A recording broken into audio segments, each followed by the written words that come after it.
गायत्री महामंत्र एक बार मेरे साथ दोहराओ। ओम भूर्भुवः स्वः तत्सवितुर्वरेण्यं भर्गो देवस्य धीमहि धियो यो नः प्रचोदयात्।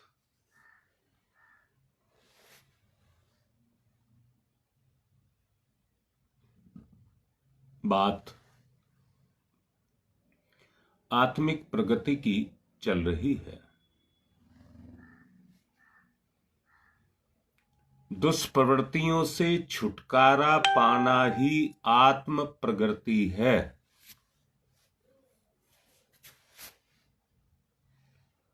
आप अपने उस दिन को याद करिए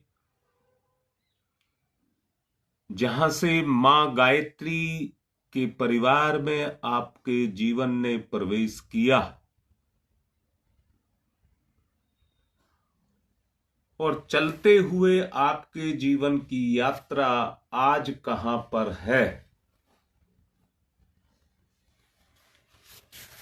अपने उस समय को याद करेंगे, बचपन से मेरा अपना स्वभाव क्या था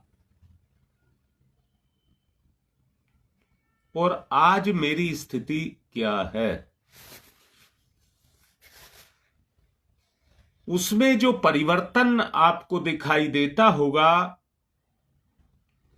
वही आत्मिक प्रगति है।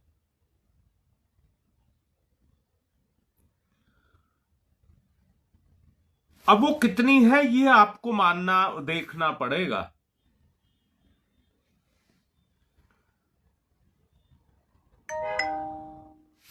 आधा काम यहीं से पूरा हो जाता है अगर आप आत्म प्रगति के रूप में अपने विचारों के उत्थान की बात को अपने मन में धारण करते हैं और आगे के लिए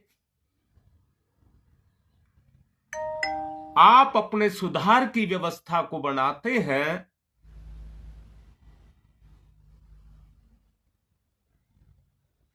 यही ये जो व्यवस्था को बनाते हैं इसमें आधा सुधार निर्भर करता है।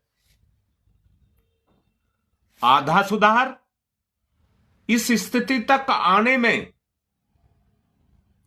और अगला आधा सुधार अपनी दुष्प्रवृत्तियों को मिटाने में। देखिए क्या बात कही है, और ये मेरी बात नहीं है, गुरुदेव ने ऐसा कहा है कि व्यक्ति के मन में जहां अपनी बुराइयों के प्रति विरोध पैदा हो जाए वहीं पर आप में आधा काम पूरा कर लिया। इसका एकमात्र साधन संसार है, अर्थात हम अपनी जितनी भी साधना है वो संसार में करते हैं।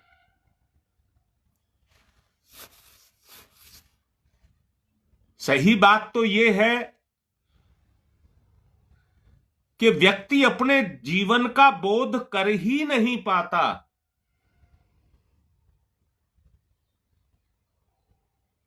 और संसार की माया में उलझा हुआ रह जाता है।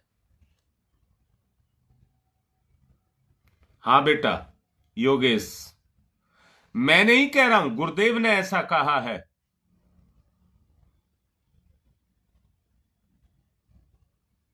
जहां आपने अपना निर्धारण कर लिया और आत्मा का गति या कहिए मेरी अपनी निज की गति, जीव की गति परमात्मा की तरफ हो गई, आधी में उस मंजिल को पार करना है।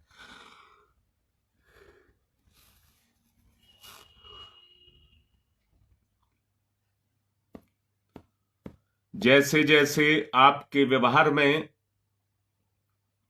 सद्भावना की अभिवृद्धि होती चली जाएगी,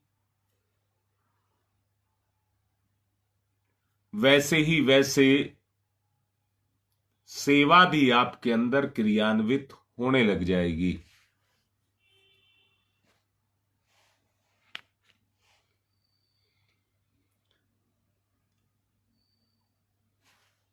प्राचीन काल में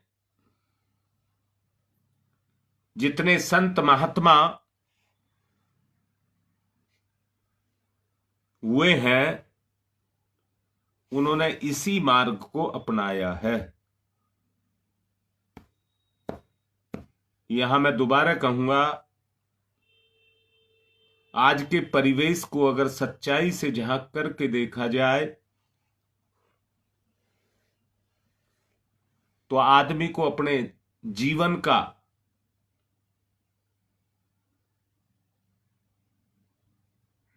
जो अंतिम पड़ाव दिखाई देता है,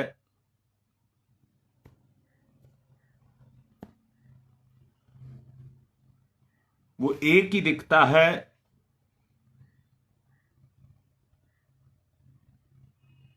कि कैसे सुख को पाया जाए। इस अज्ञानता की निद्रा में खोया हुआ आदमी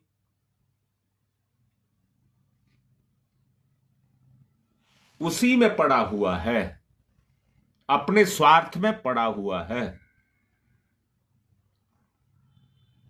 मैं तो एक बात समझता हूं,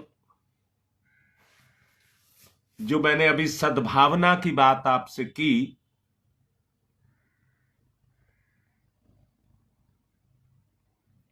उस सद्भावना के जगने पर आदमी की वृत्ति अपने पथ को छोड़ देती है और अपने लिए नया मार्ग बनाना शुरू करती है। ये मार्ग कठिन क्यों है, जरा सोच करके देखिए। जो मैं बोल रहा हूं उसे अपनी चेतना पर गुजार करके देखना। नदी जिस स्थान पर बह रही है इस समय, वो अपने उस स्थान को छोड़ना नहीं चाहती। नदी की दिशा को यदि हम मोड़ना चाहते हैं तो नदी को बहने के लिए अपना नया रास्ता बनाना होगा।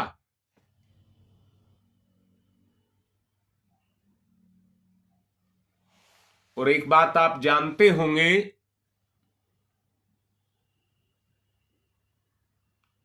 नदी समय समय पर अपने रास्ते बदलती रहती है। कब बदलती है, कैसे बदलती है? बरसात के दिनों में जब नदी में पानी आता है, ज्यादा पानी आता है,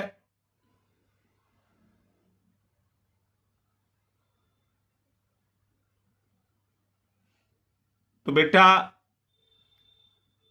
उस समय पानी उसके भंवर के बाहर चला जाता है और चारों तरफ फैल जाता है।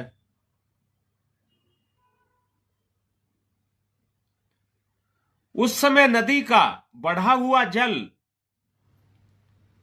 यदि अपने किसी तरफ किनारे काटने लगा, जो जिधर को किनारे काटता चला जाता है उधर ही उसका बहाव चला जाता है।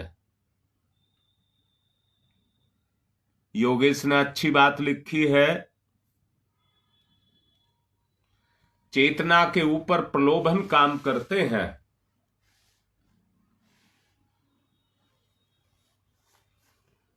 चेतना के ऊपर प्रलोभन काम करते हैं। जिस तरफ को प्रलोभन बढ़ने लग जाता है, चेतना की गति उसी तरफ हो जाती है।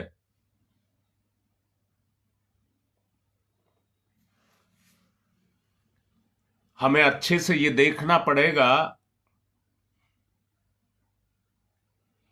मेरे जीवन की दिशा धारा क्या है।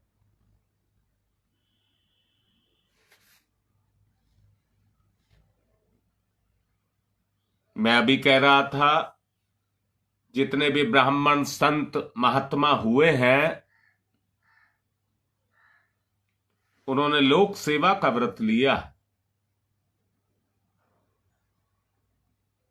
उन्होंने लोक सेवा का व्रत लिया। अपने आप को, यहां मैं लोक सेवा के व्रत की बात आपसे कह रहा हूं, अपने सांसारिक जीवन के सुख को त्याग दिया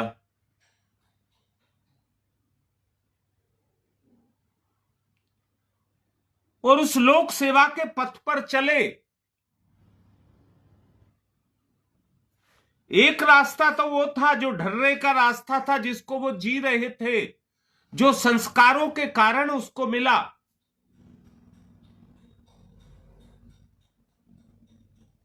परंतु उन्होंने समय के अनुसार अपने जीवन को समय साध्य बनाया और उसमें परिवर्तन को लाए।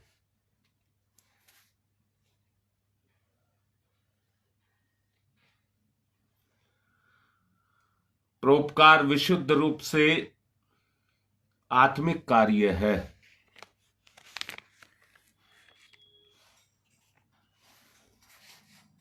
और यही साधना है।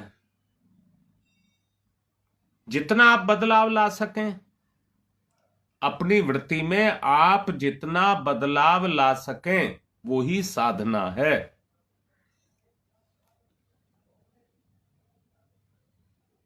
गुरुदेव ने कहा है, परोपकार आत्मिक साधना है।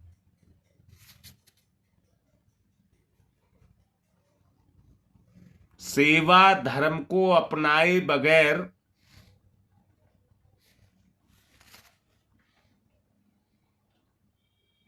आत्मा में से किसी के लिए भी उल्लास का प्रस्फुटन नहीं हुआ। आंतरिक उल्लास,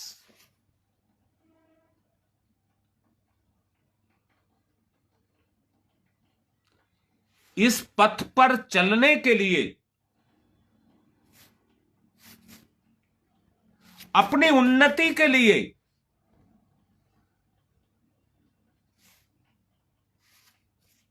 अपने जीवन के कल्याण के लिए आधा पथ पार करने की बात जो आपसे कही है, जिसके मन में ऐसी भावनाएं जगी हैं, निश्चित रूप से उनके जीवन में परिवर्तन आया है।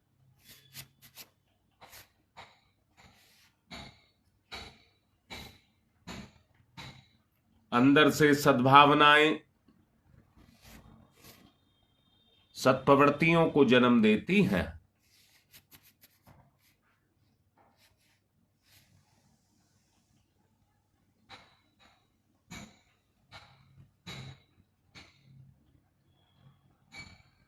बेटी, मैंने अभी कहा है,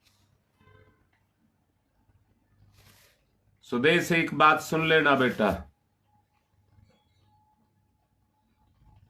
ये संसार आत्म कल्याण का साधन है, घर नहीं।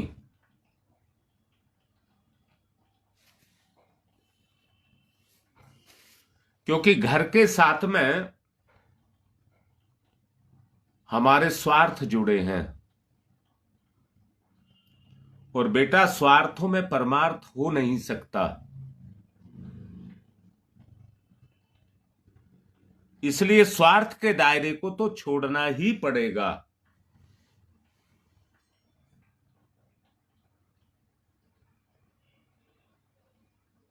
केवल दिक्कत एक है कि हम स्वार्थ को नहीं छोड़ पाते। अंदर से देखो बेटा, मैं दोबारा स्पष्ट कर रहा हूं सुदेश,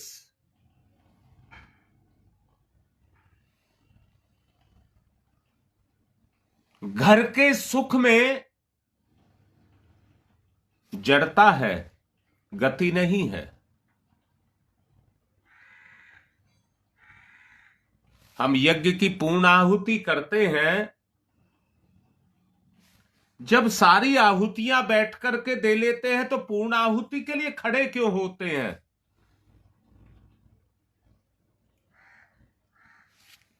जो आपने किया है प्रियतन प्रयास आत्म कल्याण का, सद्भावना के जागरण का, सद्गुणों की उत्पत्ति का,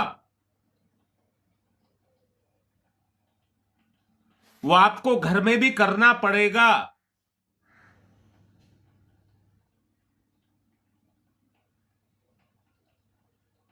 परंतु जब तक घर की सीमाओं को नहीं हम छोड़ेंगे तो एक संकीर्ण दायरे में हम बंधे रहेंगे, उतने में ही हमारी गति रहेगी।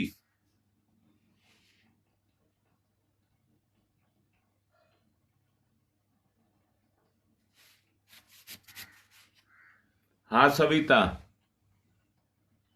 जब परमार्थ आ जाएगा तो स्वार्थ टिकेगा नहीं।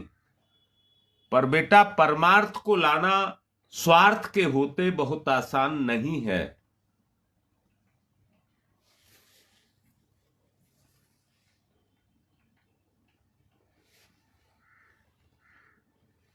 गुरुदेव के पास एक कार्यकर्ता थे,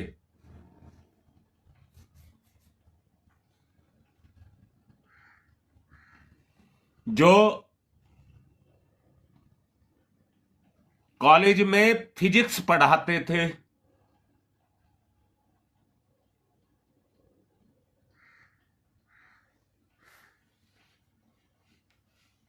उनके अंदर से वैराग्य जगा और गुरुदेव के पास पहुंच गए।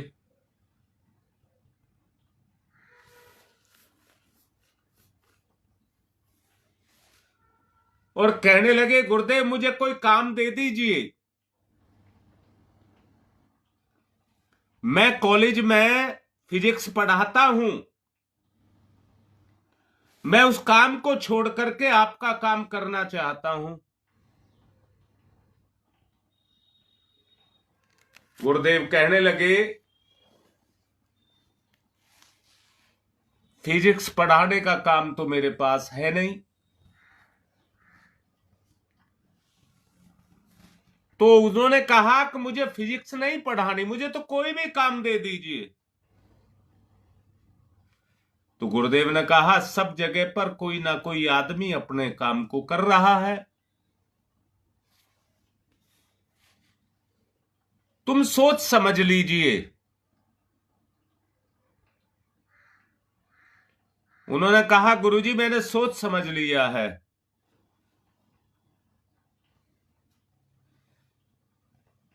तो गुरुदेव कहने लगे, भाई मेरे पास एक काम है, मेरे पास एक गाड़ी है जोंगा, उस पर आप ड्राइवरी कर सकते हैं। उसने कहा, गुरुदेव मैं वही काम करूंगा जो आप कहेंगे।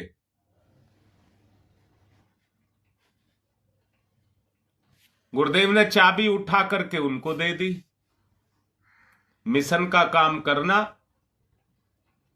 ये लो चाबी।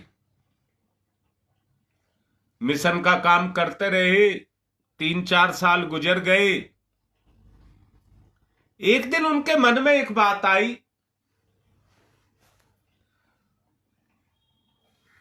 कि मुझे डोसा खाना है, मन किया डोसा खाना है। जेब में देखा तो पैसे ही नहीं।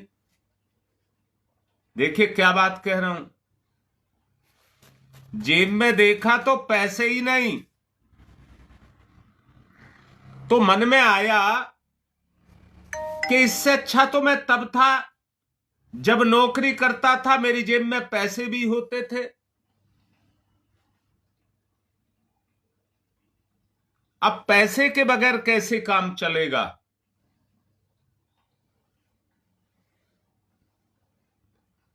मन में खोट आने लगा। गुरुदेव सब समझ रहे थे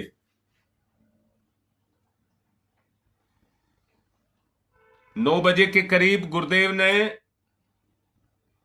एक कार्यकर्ता को भेज करके उनको बुलाया और बुला करके कहा, बेटा गाड़ी निकाल, जाना है।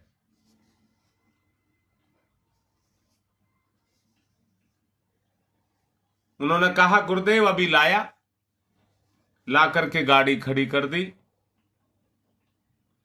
माताजी और गुरुदेव और तीसरे वो, तीनों गाड़ी में बैठ लिए।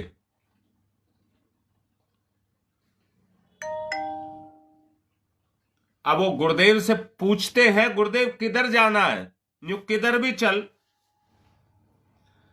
वो कहने लगे, गुरुदेव चलूंगा तो उधर ही जिधर आप आदेश करेंगे। उन्होंने कहा, तो ऋषिकेश चल। ऋषिकेश में गए। कहां जाना है गुरुदेव ऋषिकेश में? रमण रेती।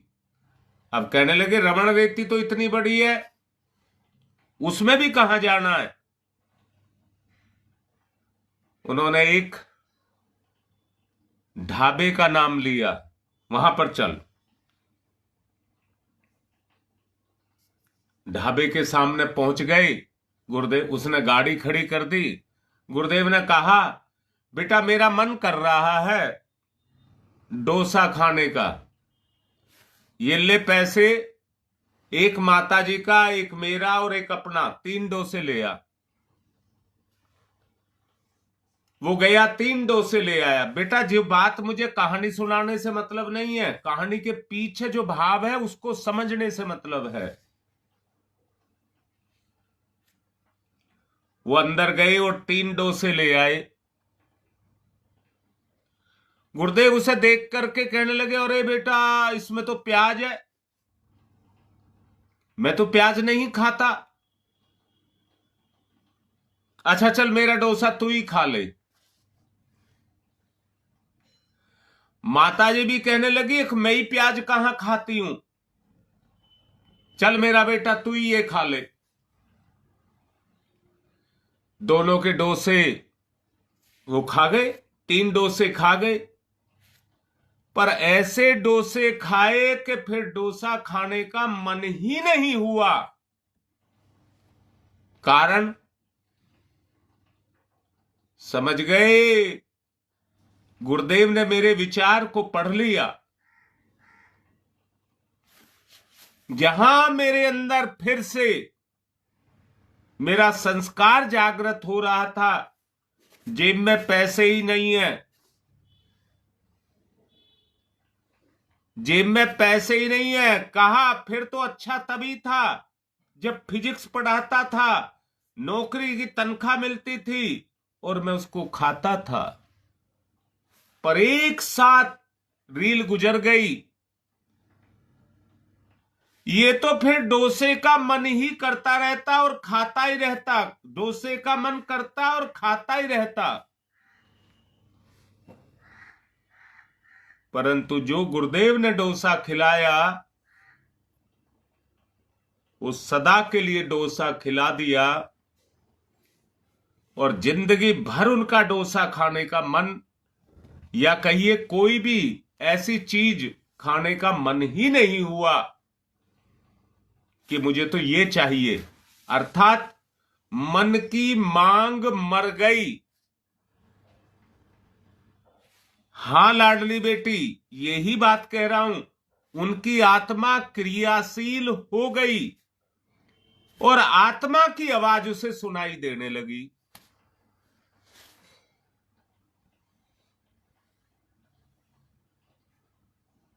बेटा मैं क्या कहना चाह रहा हूं, सांसारिक इच्छाएं अपने काम को करती रहती हैं।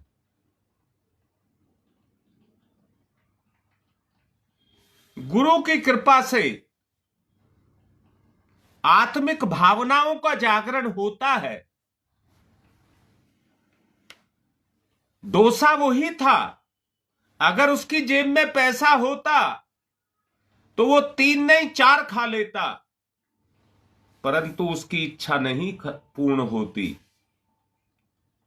गुरुदेव की कृपा मिली, एक मेरे बच्चे के मन में संसार के प्रति भोग पैदा हो रहा है, उसकी तृप्ति के लिए उन्होंने अपने हिस्से के भी 2 डोसे उसको दे दिए और 3 डोसों को खा करके जिंदगी भर के लिए वो पूर्ण हो गया।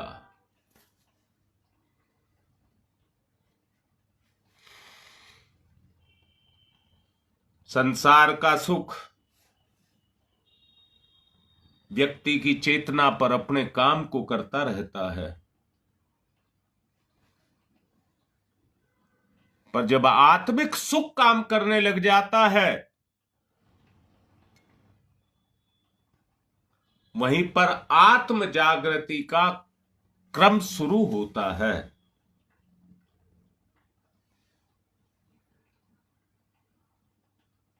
बिना उपासना के साधना नहीं होती।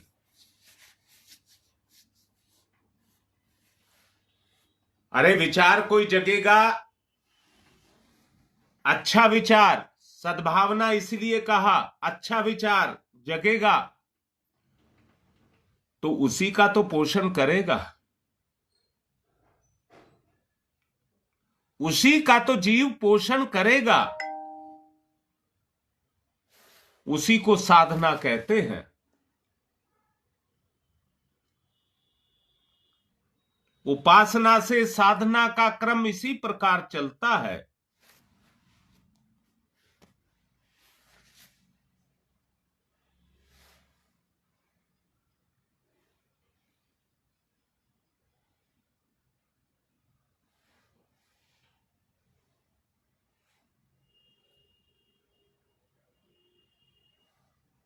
बेटी खुल रही है, ठीक कह रही है, खुल रही है, खुल जा, खुल जा, खोल दे इन ग्रंथियों को। सबको बोल रहा हूं, ये संस्कार की जो ग्रंथि बन जाती हैं, जो स्वभाव में पड़ जाती हैं, जो आदत बन जाती हैं, इनका फूटना बहुत आसान नहीं है। गुरुदेव की कृपा से मिश्रा जी थे वो, उनकी ग्रंथि फूट गई, गुरुदेव की कृपा से उनकी ग्रंथि फूट गई। सदा की इच्छा तृप्त हो गई।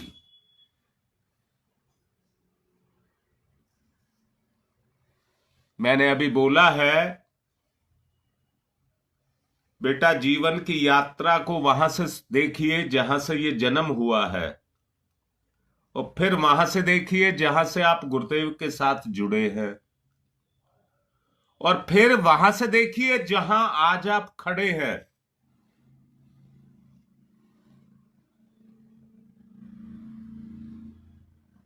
अभी जैसे सुदेश खुल रही है, अपनी ग्रंथियों में भरी हुई उस खुजली को जो मन के रूप में पैदा करती है, लोभ मोह काम क्रोध ईर्ष्या द्वेष जितने भी विकार हैं, उनकी ग्रंथियां बनी हुई हैं, वो अपने रस छोड़ती रहती हैं।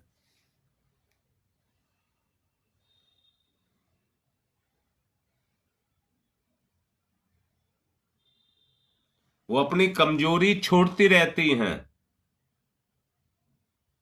और उसी के कारण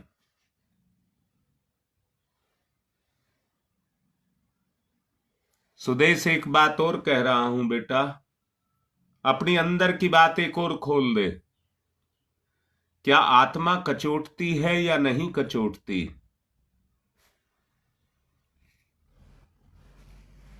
सबको बोल रहा हूं,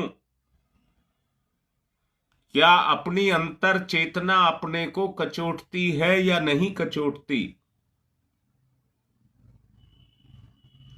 क्या आत्मा अपनी कोई इच्छा नहीं दिखाती?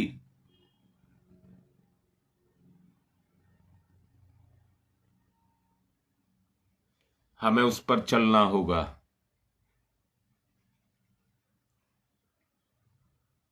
हमें उस पर चलना होगा। जब सद्भावना का जागरण होगा,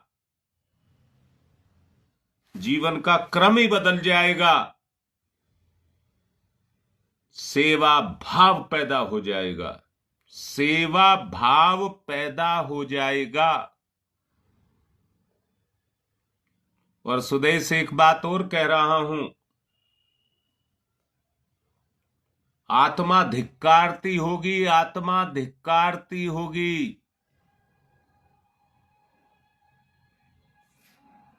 समय जा रहा है, जीवन जा रहा है, बेचैनी इसलिए होती है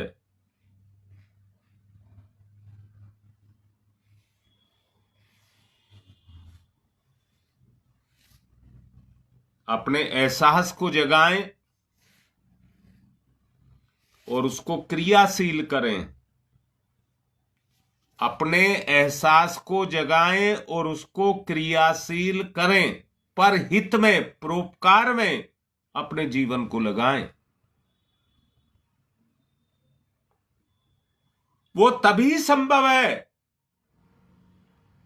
जब ये दुष्प्रवृत्तियां जो मेरे ऊपर छाई हुई हैं, इनको तोड़ने की हिम्मत आ जाए। वरना अंदर से सुदेश जैसा कह रही है, मैं अपने आप को टूटा हुआ महसूस कर रही हूं। सता रहे हैं वो दुर्गुण जो जीवन भर साथ निभाते रहे। अब छोड़ने की बात करते हैं तो वो छोड़ना नहीं चाहते।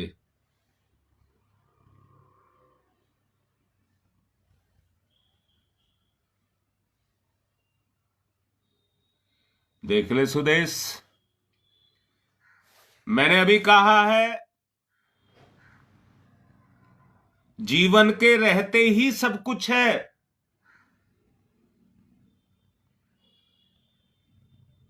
जीवन के बाद नहीं। संसार ही साधना का क्षेत्र है।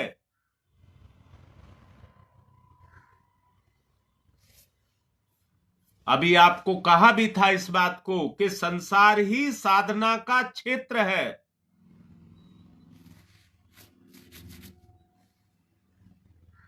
यही मैं कह रहा हूं योगेश, ग्रंथि पक जाती है तो फूटने की स्थिति पैदा होती है। जब फुंसी पैदा हो जाती है, उसमें मवाद भर जाती है, तो वो फूटने के लिए तैयार हो जाती है।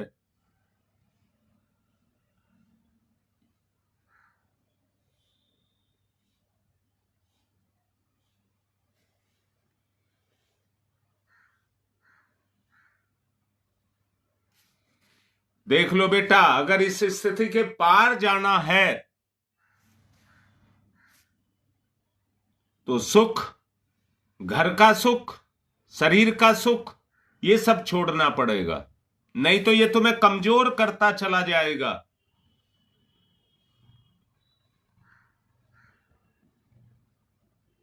आप लाचार और मजबूर हो जाएंगे।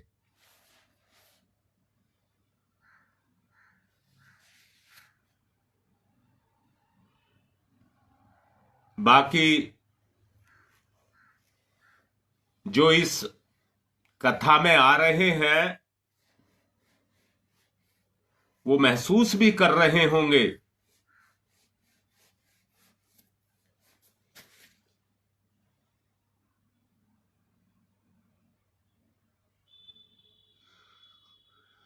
पूरा भरसक प्रयत्न कर रहा हूं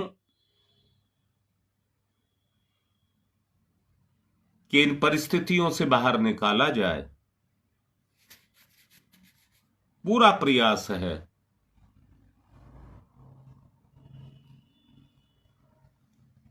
समय चलता जा रहा है बेटा। एक अच्छी शुरुआत की थी, परंतु समय कह रहा है अब पूरा कर दीजिए, क्योंकि समय पूरा हो चुका है। मेरे साथ अपनी उस आंतरिक जो भावना है, जो बदलाव चाह रही है, उसको गति दें। सद्भावना, ओम भूर्भुवः स्वः तत्सवितुर्वरेण्यं भर्गो देवस्य धीमहि धियो यो नः प्रचोदयात्। ओम भूर्भुवः स्वः तत्सवितुर्वरेण्यं भर्गो देवस्य धीमहि धियो यो नः प्रचोदयात्। ओम भूर्भुवः स्वः तत्सवितुर्वरेण्यं भर्गो देवस्य धीमहि धियो यो नः प्रचोदयात्। ओम भूर्भुवः स्वः तत्सवितुर्वरेण्यं भर्गो देवस्य धीमहि धियो यो नः प्रचोदयात्।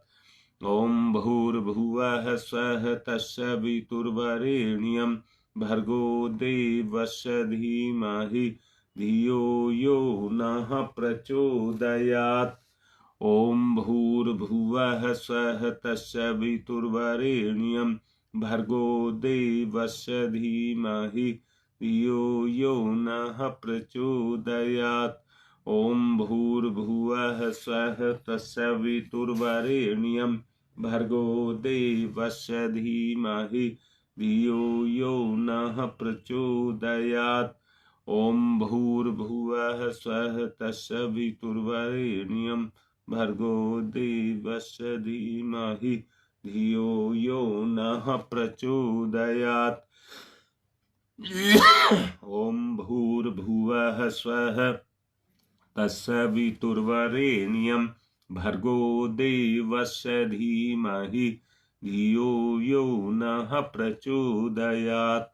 ओम भूर्भुवः स्वः तत्सवितुर्वरेण्यं भर्गो देवस्य धीमहि धियो यो नः प्रचोदयात्।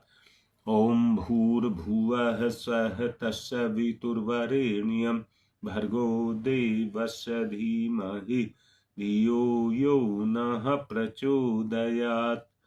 ओम भूर्भुवः स्वः तत्सवितुर्वरेण्यं भर्गो देवस्य धीमहि धियो यो नः प्रचोदयात्।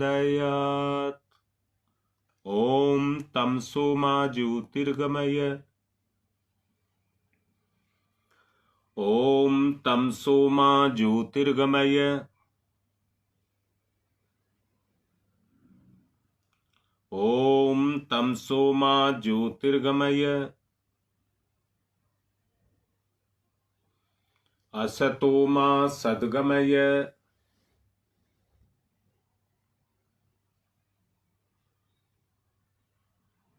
असतो मा सद्गमय।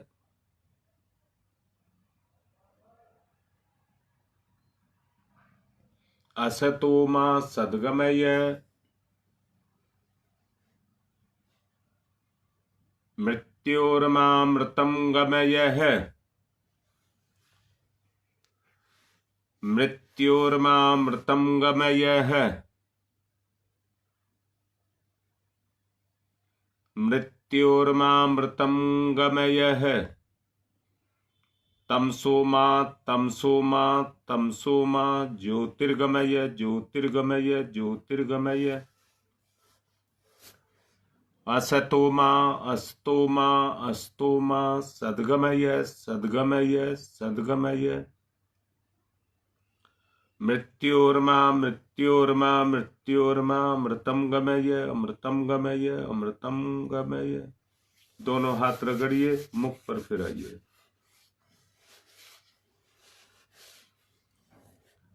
आज की बात को यहीं पर विराम दे रहा हूं और सभी को सूचना दे रहा हूं। कल मैंने डायलिसिस की बात की थी। प्रोग्राम का समय चेंज नहीं होगा, उसी समय पर प्रोग्राम शुरू होगा। आज की बात समाप्त।